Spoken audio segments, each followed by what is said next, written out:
예레미야 애가와 함께하는 사순절 묵상, 오늘 8일차입니다. 우리 예레미야 애가 2장 2절에서 5절 말씀을 먼저 읽도록 하겠습니다. 주께서 야곱의 모든 거처들을 삼키시고 긍휼히 여기지 아니하셨으며 노하사 딸 유다의 견고한 성체들을 허물어 땅에 엎으시고 나라와 그 지도자들을 욕되게 하셨도다. 맹렬한 진노로 이스라엘의 모든 뿔을 자르셨으며 원수 앞에서 그의 오른손을 뒤로 거두어 들이시고 맹렬한 불이 사방으로 불사름같이 야곱을 불사르셨도다. 원수같이 그의 활을 당기고 대적처럼 그의 오른손을 들고 서서 눈에 드는 아름다운 모든 사람을 죽이셨으며 딸 시온의 장막에 그의 노를 불처럼 쏟으셨도다. 주께서 원수같이 되어 이스라엘을 삼키셨으며 그 모든 궁궐들을 삼키셨고 견고한 성들을 무너뜨리사 딸 유다의 근심과 애통을 더하셨도다. 아멘. 오늘 말씀을 한 절 한 절 눈으로 또 마음으로 읽어보시면서 떠오르는 생각들, 하나님께서 주신 마음들을 잘 정리해 보시면 좋겠습니다.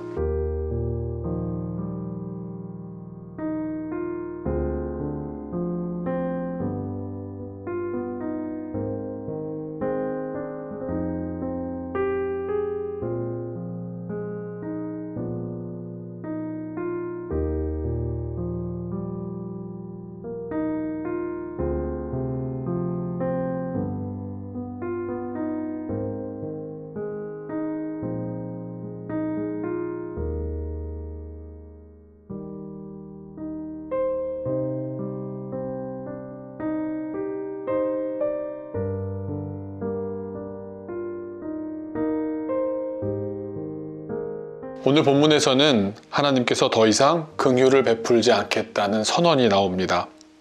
어제 드렸던 표현처럼 선긋기를 하시는 모습입니다. 이는 그들에게 더 이상 경고도 하지 않겠다라는 말씀입니다. 어떤 관계에서 가장 무서운 상황이 어떤 상황일까요? 화도 내지 않는 상황 아니겠습니까? 무관심하고 무대응하고 이제 상대가 아니다, 너는 나와 함께 엮일 관계가 아니다, 이렇게 선을 그어버렸을 때 우리는 그 관계가 더 발전할 수 없겠구나 라고 느끼지 않습니까?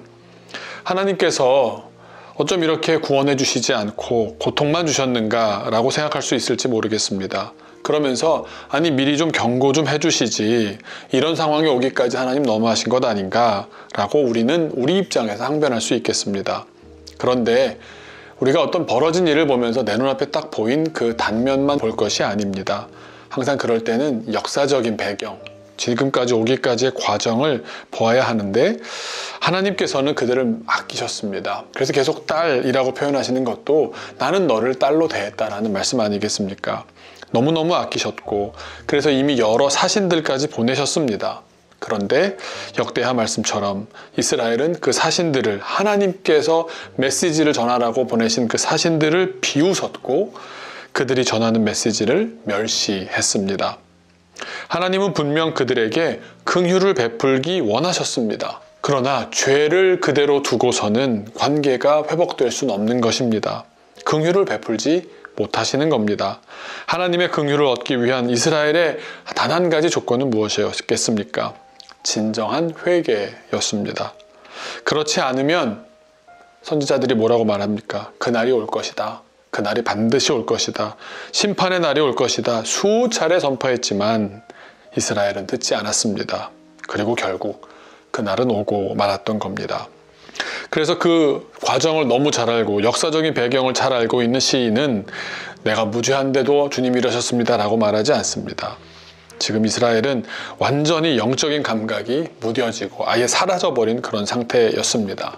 지금 이스라엘의 형편을 잘 보여주는 예가 또 나오는데 우리 1절에서는 구름이 등장했습니다. 구름이란 소재를 통해서 구름은 하나님께서 이스라엘을 구원하시고 출애굽을 인도했던 그 구름 기둥이 떠오르는 그런 소재 아닙니까? 그런데 지금 구름이 시온을 가려버렸습니다.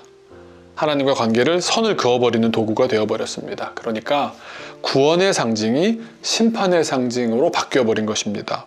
그 예가 두 가지나 더 나옵니다. 오늘 본문 3절에도 보시면 하나님께서 오른손, 하나님의 오른손은 구원의 상징 아닙니까? 오른손을 들어 구원하셨다는 표현이 참 많이 나오는데 오른손을 뒤로 거두어들이셨다 나옵니다. 또 불이라는 소재도 나옵니다. 출애굽의 대표적인 인도자라고 보면 구름 기둥과 불 기둥 아니겠습니까? 그런데 불을 통해서 인도하시고 구원하시겠다라는 것을 확실히 보여주는 소재였는데 지금 불은 하나님께서 이스라엘을 혼내시는 도구가 되어버렸습니다.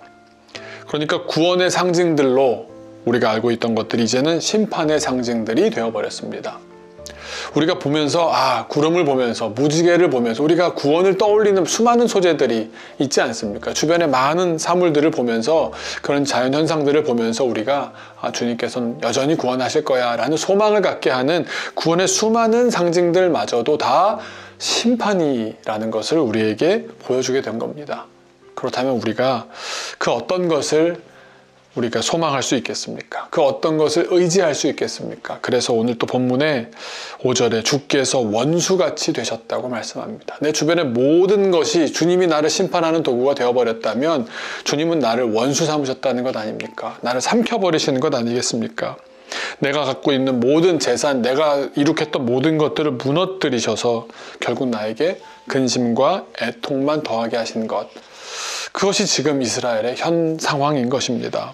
그러기에 지금 이스라엘의 가장 큰 문제는 무엇입니까? 오랜 죄악 가운데 빠져 있었던 자기 자신을 돌아보아야 하는 것입니다. 그리고 내 지은 죄가 무엇인지, 내가 주님 앞에 주님을 최고라고, 주님을 첫 번째라고, 주님을 으뜸이라고 생각하지 못하고 지내왔던 그런 행태가, 그런 말이, 그런 생각이 없는지 진정으로 돌아봐야 할 때인 것을 이스라엘은 지금 깨달았어야 하는 겁니다. 오늘 본문 말씀을 통해서 우리가 한번 적용해 보고자 합니다. 하나님께서는 여러 방법으로 우리에게 말씀하십니다. 하지만 우리가 듣지 않는 경우가 더 많지 않습니까? 신앙이 무뎌지고 무감각해져 있기 때문에 주님이 아무리 말씀하신다고 해도 우리가 듣지 않는 경우 많습니다. 하나님을 향한 민감한 신앙의 모습이 없다면 누구든 이 상황에 빠져들 수 있습니다. 지금은 경청해야 될 때 아닐까 싶습니다. 경건 생활을 하는 것은 주님의 말씀에 귀 기울이는 경청 생활입니다. 예배하고 시간을 딱 떼어서 주님 앞에 나와서 온라인 예배도 좋겠지만 내 모든 시간을, 물리적인 내 몸을 주님 앞으로 데리고 끌고 와서 이 시간 안에 주님 앞에 경건하게 시간을 보내는 것, 주님의 말씀을 듣고자 하는, 주님과 관계 맺고자 하는 내 귀 기울임 아니겠습니까? 기도하는 것도 내가 하고 싶은 말만 하는 게 아니라 주님의 음성을 듣고자 하는 귀 기울임 아니겠습니까? 말씀은 물론 더 말할 것이 없겠지요. 그렇게 주님께 집중하고 주님을 경청하는 것이 우리가 영적인 민감함을 지킬 수 있는 가장 기본적인 우리 신앙인들의 자세인 줄로 믿습니다. 이제 함께 공동으로 기도하며 오늘 묵상을 마무리하고자 합니다. 주님을 향한 영적인 감각이 늘 깨어있길 소망합니다. 예배 생활에 힘써 하나님의 임재를 느끼게 하옵소서. 기도 생활에 힘써 늘 하나님과 대화하는 법을 잊어버리지 않게 하옵소서. 말씀 생활에 힘써 오늘날 우리에게 주시는 하나님의 인도하심에 귀 기울이게 하옵소서. 그래서 다양한 방법으로 우리에게 말씀하시는 주님의 음성을 듣게 하여 주옵소서. 우리를 향한 하나님의 사랑을 느낄 수 있게 하여 주옵소서. 예수님의 이름으로 기도하옵나이다. 아멘.